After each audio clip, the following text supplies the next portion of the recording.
उसमें एक युवक की डेड बॉडी मिली थी, प्रकाश नाम की, जिसको अगले दिन हॉस्पिटल से पोस्टमार्टम के बाद में और बाकी चीज़ें प्राप्त होने के बाद में पता लगा कि उसकी गोली मारकर हत्या की गई। इस मामले में हमारे द्वारा जब व्यक्ति शिनाख्त हो गई और शिनाख्त होने के बाद में जब उसका एनालिसिस किया गया तो पता लगा कि ये युवक जो है ये बिहार का रहने वाला है और ये हल्द्वानी में उस दिन किसी से मिलने आया था।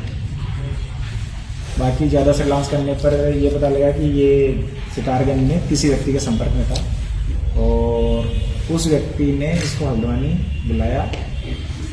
हल्द्वानी बुलाने के बाद में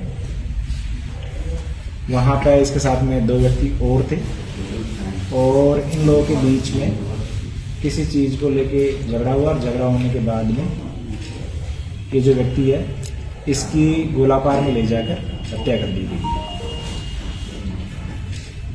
इस सारे घटनाक्रम में एक हत्या करने वाला जो अभियुक्त है उनमें से एक जो अभियुक्त है वो पुलिस का सिपाही है और जो ये अभियुक्त मृतक है इसका और जो पुलिस के सिपाही है जो अभियुक्त है उसकी पत्नी के संबंध होने के कारण और मृतक द्वारा जो सिपाही है उसकी पत्नी को वीडियो बनाकर ब्लैकमेल करने के मामले में वो उससे नाराज़ था। उसने अपनी बीवी से फ़ोन करवाकर उसको यहाँ बुलवाया, मिले, उसको किसी बहाने से अपने साथ में तैयार किया और गोलाकार में ले जाकर उसकी गोली मारकर हत्या कर दी।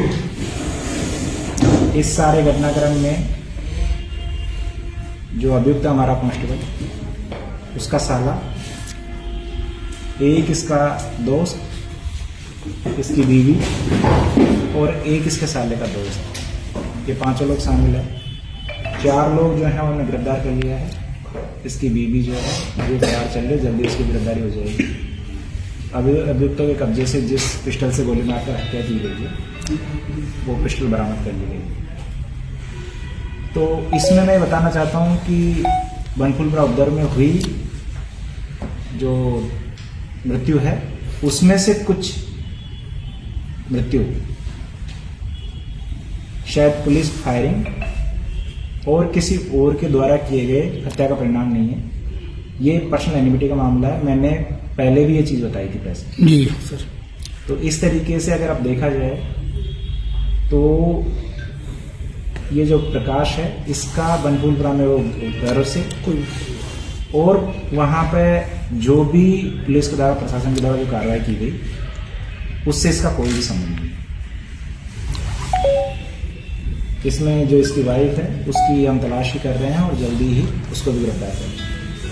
सर उसके अलावा जो और की गिरफ्तारी कितनी हो चुकी है अभी तक? कितने हो परसों के अलावा जो टोटल जो बनफुलपुरा वाले मामले में जो 3 FIR हुई है उनमें से 2 FIR में एक FIR जिसमें हमारी सरकारी गाड़ी जलाई गई थी और दूसरी FIR जिसमें नगर निगम के द्वारा दी गई थी, जिसमें उनकी कर्मचारियों का हमला हुआ और उनकी को सरकारी संपत्ति जलाई गई थी।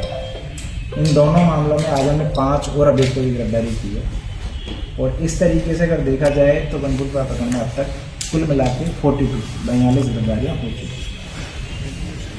इसके साथ ही खास बात ये भी है कि इस मुकदमे में वांछित और जिनके कुर्की के वारंट निकले हुए हैं आरोपी अब्दुल मलिक और उसके लड़के अब्दुल मोइद के खिलाफ लुकआउट सर्कुलर जारी किया गया है और अब बाकी एजेंसी भी इनकी तलाश कर रही है। हमें उम्मीद है कि जल्दी ही इनको गिरफ्तार कर लिया जाएगा। इनके कुर्की वारंट हमने ले लिए हैं। इन दोनों के साथ में 7 अन्य अभियुक्त जो इस मामले में नामजद और फरार है उनके कुर्की वारंट ले लिए हैं। हम इनकी कुर्की की कार्रवाई शुरू कर रहे हैं। इनकी जितनी भी संपत्तियां वो जब्त की जाएगी और जो इनका बाकी अचल सामान है उसको खुड़क करके और सरकारी कब्जे में लिया जाएगा। ठीक है।